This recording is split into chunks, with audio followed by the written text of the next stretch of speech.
네? 물질의 문제가 아니라니까요. 출세의 문제가 아니라니까요. 우리 인생의 삶의 문제는 뭐예요? 구원의 문제예요. 구원. 예수님 만났느냐, 예수님 만나지 못했느냐, 구원 받았느냐, 구원 받지 못했느냐, 이 문제예요. 사람들이 이것을 알지 못하니까 물질, 명예, 세상의 어떤 권력, 이거에 마음을 뺏깁니다. 아닙니다. 우리 인생의 문제는요, 구원의 문제입니다. 예수님 만나면 성공한 인생이 되는 것이고, 예수님 만나지 않으면 실패의 인생이 되고 맙니다. 그 예수님이 구원의 문을 여셨어요.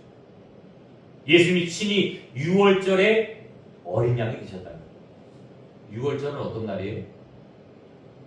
6월절, 구원받은 날. 6월절. 이스라엘 백성들이 애굽에서 나올 때 언제 나왔다고요? 6월절에 나왔어요. 6월절. 문지방이 피를 바를 때에 그 죽음이 그 집을 넘어갔다고 그랬죠. 6월이라는 게 뭐냐면 넘어갔다는 뜻이에요. 영어로는 패스오버예요. 넘어갔다. 뭐가? 죽음이. 예수님이 그 길을 열어놓으셨다는 거예요. 구원의 길을 열어놓으셨다는 거예요. 예수님은 요한복음에서 자기의 정체성을 이렇게 얘기해요. 나는 생명의 떡이다. 생명의 떡이다. 나를 먹으라는 거예요. 우리가 예수님 먹을 수 있어요? 먹으라는 게 뭐예요? 마음속에 예수 믿으라는 거예요. 예수 믿으라는 거예요. 그리고 나는 세상의 빛이다. 빛. 왜? 세상은 어둠이거든요. 세상은 어둠이 다스리고 지배하고 있거든요.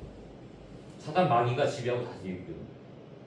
예수님 믿으면 그 사단 마귀의 권력에서, 권세에서 자유함을 얻을 수 있는, 해방되는 거예요. 그래서 나는 빛이다 이렇게 보여요. 또 나는 부활이요 생명이다. 부활이 무슨 의미라고 그랬어요? 사망의 권세에서, 죽음의 권세에서, 저주의 권세에서 해방된 게 부활이에요. 더 이상 죽음이, 사망이 우리를 괴롭히지 못하는 거예요. 위협하지 못하는 거예요. 예수 안에 있으면 우리는 부활의 소망이 있습니다. 그래서 사단의 권력에, 사단의 유혹에, 사단의 억압에서 우리가 자유로울 수 있는 거예요. 그게 부활의 소망, 그게 부활의 믿음이에요. 그리고 나는 길이요, 진리요, 생명이다. 그죠? 예수님만이 길입니다. 예수님만이 진리예요. 예수님만이 생명이에요. 예수 안에 그게 있다. 그리고 예수님은 나는 참 포도나무다. 포도나무. 내 안에 있으면 너희가 많은 열매를 맺을 것이다. 많은 열매를 맺을. 우리 삶 속에 열매를 맺는 거예요. 그렇죠? 우리가 예수님의 그 가지의 접붙임을 당해서, 예수님의 가지의 접붙임을 당해서 이제는 최상품의 포도 열매를 맺게 되었어요. 저와 여러분들이 최상품의 포도나무가 되었어요. 포도 열매가 된 거예요. 많은 사람들에게 기쁨을 주는 거예요. 이스라엘 사람들은 포도나무를 기쁨의 열매로 생각합니다. 기쁨의 나무로 생각합니다. 왜? 포도 열매를 따서 포도 알을 먹잖아요. 포도주를 만들어서 포도주를 먹잖아요. 포도주는 어떤 때 먹는 거예요? 잔치 때 먹는 거예요. 가나의 혼인 잔치 때 뭐 먹어요? 포도주 먹죠. 기쁨을 나누는 그런 음료란 말이에요. 과일이란 말이에요. 그것처럼 우리 인생이 많은 사람들에게 기쁨을 주는 그런 삶을 살아가는 거예요. 근데 우리 능력으로 안 되잖아요. 예수 그리스도 안에 있을 때는 가능해요. 예수 그리스도 안에 있을 때. 그래서 이 모든 말씀은 다 구원과 관계가 된 거예요. 구원. 예수 안에 있으면 참된 구원의 기쁨을 맛볼 수 있다라는 것입니다. 우리가 잘 알고 있는 요한복음 3장 3절에 뭐예요? 하나님이 세상을 이처럼 사랑하사 독생자를 주셨으니 이는 그를 믿는 자마다 멸망하지 않고 영생을. 영생이 구원이에요. 그렇죠? 구원을 얻게 하라. 그래서 예수님이 이 땅에 오셨어요. 그리고 십자가에 죽으셨다. 그래서 예수님의 탄생은 온 인류의 기쁨이 되었습니다. 기쁘다 구주 오셨네 만 백성 맞아라. 그 주님이 오셨다는 거예요. 2000년 전에 하나님의 약속대로 하나님의 계획대로 유대 땅 베들레헴에 아기 예수님은 탄생하셨습니다. 그 사실을 알고 많은 사람들이 아기 예수님의 탄생을 축하했죠. 들판에 있던 목자들이 아기 예수님의 탄생을 축하하러 가고 멀리 있던 동방의 박사들이 별을 보고 아기 예수님의 탄생을 알고 귀한 예물을 들고 아기 예수님의 탄생을 축하하기 위해서 그것에 갔다는 거예요. 2000년이 지난 지금도 저와 여러분들은 그 아기 예수님의 탄생을 축하합니다. 기뻐하는 거예요. 왜? 그분만이 오직 우리에게 유일하신 구원이 되시기 때문에, 진정한 구원의 주체가 되시기 때문에, 우리를 죄에서 용서하실 오직 한 분이시기 때문에 유일합니다. 없어요. 다른 방법 없어요. 내가 선을 행하고 내가 착한 일을 하고 세상에서 많은 좋은 일을 해도 그것은 구원하고 상관없어요. 오직 예수님을 믿어야만 구원함을 받고 죄 용서를 할 수 있다. 마지막으로 세 번째 뭐예요? 예수 그리스도의 나심은 22절 이 모든 일이 된 것은 주께서 선지자로 하신 말씀을 이루려 하심이라. 하나님의 말씀을 성취하기 위해서 이 땅에 오셨다. 하나님의 말씀. 하나님의 말씀은 1.1핵도 변함이 없고 하나님의 말씀은 1.1핵도 거짓이 없어요. 하나님의 말씀 반드시 성취됩니다. 이루어집니다. 이사야가 예언했던 그 예수님은 이 땅에 오셨어요. 미가 선지자가 예언했던 그 예수님은 유대 베들레헴 땅에 오셨어요. 그 하나님의 말씀이 다 성취됐어요. 예수님 나귀를 타고 예루살렘에 입성하셨어요. 다 그 모든 일들이 하나님의 계획과 하나님의 뜻에 따라서 정확하게 이루어졌다. 그 말씀이 성취가 되었다. 그래서 마태는 이 선지자로 하신 말씀을 이루게 하심이라. 이것을 무려 몇 번 했다고요? 14번. 마태복음에서 14번이나 이 일을. 왜? 이 마태복음은 특별히 유대인들을 향해서 쓴 글이기 때문에. 유대인들은 성경을 너무 잘 알잖아요. 구약성경을 너무 잘 알아요. 그러니까 선지자들이 어떻게 말했는지를 너무 잘 알고 있으니까 선지자들로 하신 말씀을 이루려 하심이라. 누가? 하나님이 그 말씀을 이루기 위해서 예수님을 이 땅에 보내주셨다. 우연히 태어난 게 아니에요. 예수님은 철저한 하나님의 계획에 의해서 유대 땅 베들레헴에 나시고 하나님 철저한 계획에 의해서 저쪽 갈릴리 나사렛에서 살게 하시고 갈릴리 홍수를 통해서 복음화를 이루시고 나중에는 하나님의 약속과 계획대로 예루살렘에 오셨습니다. 6월절의 어린 양이 되셨습니다. 예수님이 돌아가셨을 때가 언제라고요? 6월절. 그 우연히 이루어진 거예요? 아니에요. 철저한 하나님의 계획, 하나님의 철저한 계획에 의해서 예수님은 6월절에 돌아가십니다. 요한이 예수님을 보고 뭐라고 그래요? 보라! 6월절에 어린 양이로다. 세상 죄를 지고 가는 하나님의 어린 양이다. 이렇게 고백하는 거예요. 예수님을 향해서. 그 고백이 우연히 되어진 고백이에요? 아니에요. 철저한 하나님에 의해서, 하나님의 계획에 의해서 이루어지고 고백되어지는 거예요. 우리 인생, 우리의 입술, 우리의 말들, 이게 그냥 이루어지는 거예요? 아니에요.